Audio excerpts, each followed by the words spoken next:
புரட்சி தலைவர் எம்ஜிஆர் அவர்களுடைய முதல் தேர்தலில் கூட இந்த அளவுக்கு ஒரு ஓட் பர்சன்டேஜ் வாங்கலை அப்படின்ட்டு நிறைய பேர் சொன்னாங்க.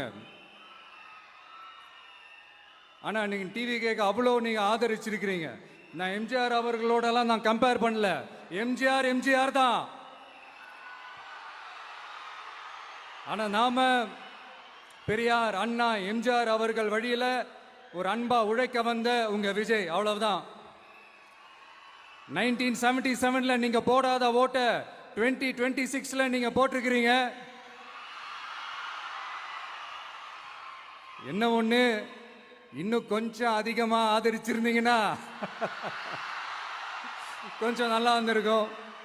பட் பரவாயில்ல, ஃபியூச்சர்ல வரப்போற எல்லா தேர்தலையும் உங்களுடைய முழு சப்போர்ட் என்னால வாங்க முடியும்ன்ற அந்த ஒரு நம்பிக்கை இப்போ என் மனசுல ரொம்ப ஆழமா பதிஞ்சிருக்கு. ஏன்னா நீங்க அமைச்சு கொடுத்திருக்கிற இந்த ஆட்சியில எல்லா நன்மைகளையும் நீங்க கண்கூடா பார்க்க தான் போறீங்க அப்படின்ற அந்த கான்பிடன்ஸும் இப்ப என் மனசுல ரொம்ப ஆழமா பதிஞ்சிருக்கு.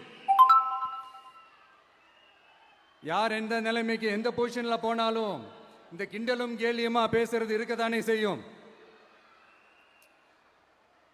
நம்மளை பத்தி, நம்ம அரசியலை பத்தி, நம்ம பேச்சை பத்தி இந்த கிண்டலும் கில்லியமா பேசிட்டு தானே இருப்பாங்க. அவங்க எல்லாருக்குமே என் சைட்ல இருந்து ஒரே ஒரு ரிக்வெஸ்ட், தயவு செஞ்சு நிப்பாட்டிடாதீங்க.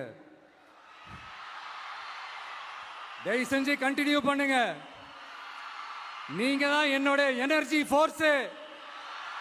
நீங்க பேசிக்கிட்டே இருங்க, பேசிக்கிட்டே இருங்க, பேசிக்கிட்டே இருங்க.